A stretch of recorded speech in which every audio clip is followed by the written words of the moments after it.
Saudari-saudara, ibu bapa yang terkasih, ada kebiasaan satu keluarga pada setiap malam Natal.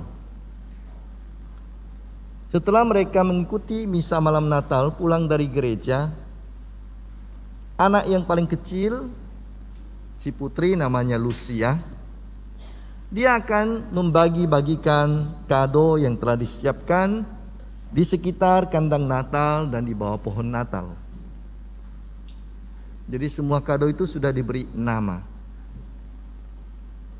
Jadi pulang mereka dari misa malam Natal, Lucia dengan segera, si kecil ini masih usia 6-7 tahun, dia mulai mengambil satu persatu. Oh, ini untuk abang yang paling tua. Ambil lagi satu. Ini untuk abang yang kedua. Ini untuk ibu. Ini untuk kakak. Untuk bapak. Ini punya saya. Tapi sudah itu dia masih keliling-keliling, celingak-celinguk, melihat di bawah pohon Natal, kemudian mengelilingi kandang Natal, seperti mencari sesuatu. Lalu ibunya heran, Lucia, kamu sedang cari apa? Kamu kan sudah dapat kadomu, kami semua sudah dapat kado juga masing-masing. Tidak ada lagi yang kurang. Saya sedang mencari kado satu lagi. Untuk siapa? Untuk bayi Yesus. Hari ini kan hari ulang tahunnya. Justru dia harus mendapat kado. Nampaknya kita semua telah melupakan Yesus. Saudari-saudara terkasih, alasan paling besar, paling utama, paling mendasar dari perayaan Natal bukan karena pakaian baru, bukan karena kandang Natal, bukan karena pohon Natal atau Sinterklas atau kesempatan piknik, libur, makanan enak, sedikit istimewa. Alasan paling utama dari Natal adalah Yesus sendiri.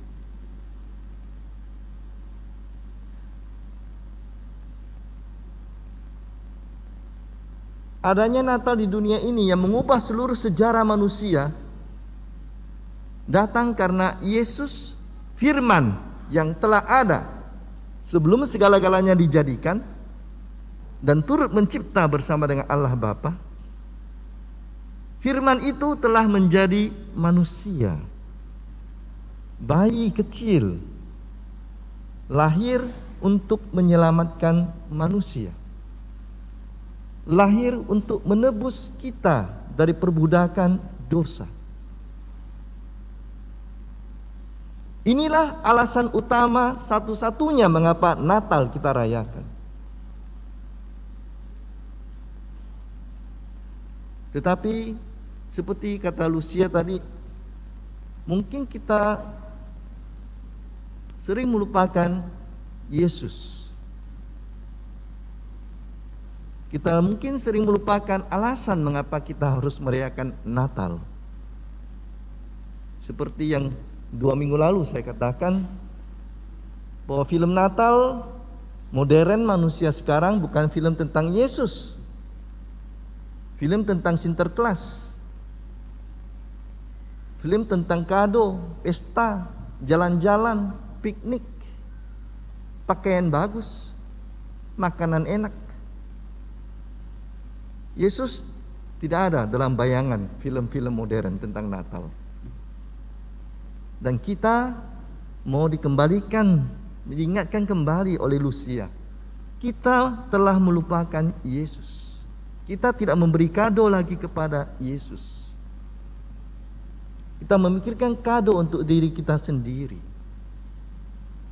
Padahal hadiah pertama dari Allah kepada manusia ialah keselamatan manusia. Dan justru puncaknya jatuh pada Natal. Seperti dalam bahasa yang kedua dikatakan, Allah telah berfirman melalui berbagai cara untuk menyelamatkan manusia. Manusia yang jatuh dalam dosa, manusia yang membawakan kesenangannya sendiri, keegoisannya sendiri. Akhirnya Allah mengutus anaknya yang tunggal untuk menyelamatkan kita. Itulah puncak dari sejarah keselamatan manusia, puncak sejarah keselamatan dunia. Dan ia lahir dalam bentuk wujud yang sangat-sangat rendah. Bukan di rumah sakit dengan kamar VVIP, bukan dengan sekarang medsos disiarkan berjam-jam lewat televisi seperti orang menyiarkan perkawinan artis dan selebgram. Dia tidak dikenal karena dia lahir di kandang. Dia tidak punya bahkan untuk tempat tidur, hanya ada palungan, tempat makan ternak. Begitu rendah, begitu hina, tidak ada tempat untuk mereka di tempat penginapan. Itulah kado dalam kasih Tuhan, kado dalam kerendahan hati Tuhan, kado yang mengosongkan dirinya serendah-rendahnya, sehingga yang pertama-tama datang kepada dia bukan raja, bukan pangeran, bukan pemerintah, bukan orang berpangkat, bukan orang kaya. Yang datang kepada dia, menyembah dia adalah para gembala. Dan gembala adalah orang-orang kelas 2 dalam situasi zaman bangsa Israel zaman itu. Itu boleh katakan seperti preman-preman, ya tidak jahat sih, tetapi mereka yang tidak punya status KTP kira-kira. Mereka yang tinggal bersama dengan domba, tidur di sekitar kandang domba. Itulah orang-orang yang diberi kesempatan pertama kali untuk datang melihat Yesus. Karena Allah datang untuk semua manusia, dan terutama mereka yang paling rendah dan paling hina, yang dikucilkan, yang disepelekan. Dalam konteks inilah sekarang kita merayakan Natal kita. Dalam konteks penderitaan, penghinaan, kesulitan, kemiskinan. Seperti kita dalam situasi sekarang yang tidak terlalu menyenangkan. Pandemi yang membuat kita juga dalam satu dan lain cara mungkin menderita. Ekonomi merosot, ada yang dipecat. Kalau tidak dipecat mungkin gajinya dikurangi. Ada yang mau melamar kerja tidak ada, karena pabrik-pabrik mengurangi produksi, bahkan menutup, bangkrut. Yesus datang pada situasi 2000 tahun lalu dalam keadaan hina dan rendah untuk mereka yang katakanlah kelas 2, mereka yang menderita. Dan sekarang juga kita merayakan Natal dalam situasi yang kurang lebih sama. Solidaritas Yesus, cinta Tuhan hidup sampai dengan saat ini. Dan karena itu pesan Natal dari PGI dan KWI sangat relevan. Cinta kasih Kristus menggerakkan persaudaraan. Kutipan dari 1 Petrus bab 1 ayat 22. Ketika Tuhan menebus manusia, ketika Tuhan berkorban untuk menyelamatkan kita, maka pertama-tama kita yang tidak layak ini, kita yang lemah ini, kita yang penuh dosa ini seharusnya bersyukur, berterima kasih karena karunia sebesar itu dari Tuhan. Karena kita telah diangkat menjadi anak-anak Allah. Kita yang menerima Yesus, beriman kepada Yesus, milik Yesus, menjadi anak-anak Allah. Bukan dalam konteks darah, tapi datang dari keinginan Allah. Orang-orang yang percaya dalam nama Yesus diberi kuasa menjadi anak-anak Allah. Dari orang yang rendah, hina, dalam dosa, kita semua diangkat, dicintai, dan diberi status yang terhormat anak-anak Allah. Dan sebagai anak-anak Allah, kita mempunyai Allah Bapa satu dan sama. Maka seperti kita menjadi saudara-saudari Yesus, saudara sulung kita, maka kita dengan semua orang lain adalah saudara satu sama lain. Karena Tuhan mencintai kita, mengangkat kita menjadi anaknya, maka kita semua menjadi saudara satu sama lain. Karena kita mengakui Allah Bapa yang satu dan sama. Cinta kasih Kristus menggerakkan persaudaraan.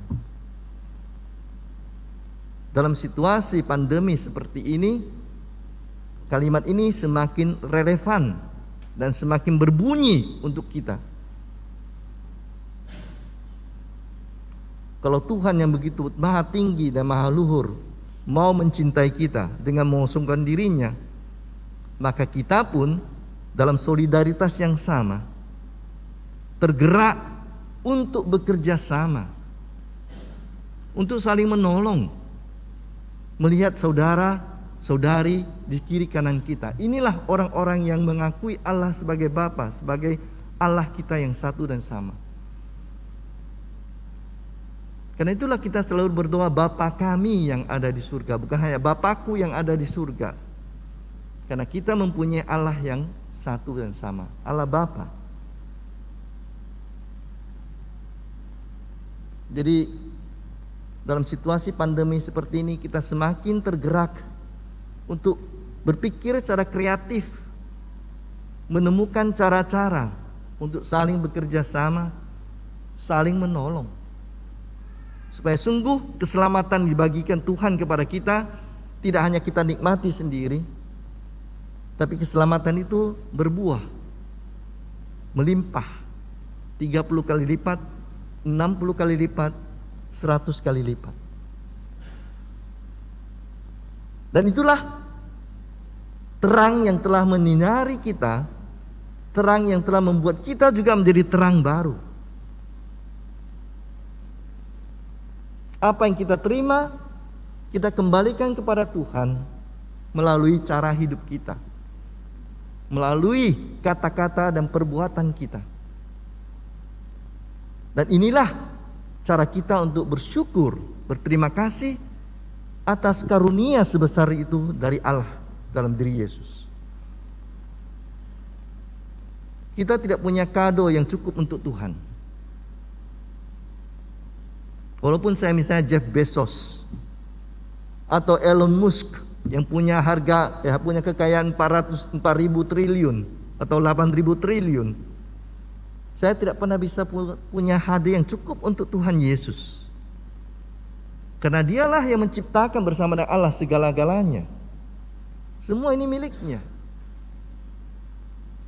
Jadi kado apa yang kita pantas untuk Tuhan kita? Kado apa yang layak untuk Tuhan kita yang kita bawa kepada Yesus untuk hari raya Natal ini, hari ulang tahunnya?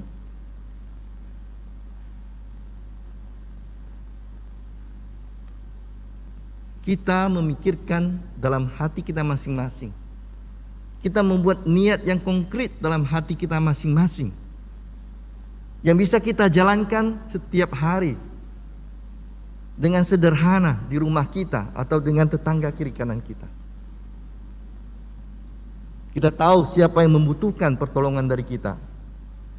Kita tahu apa yang bisa kita buat untuk saudara-saudari kita.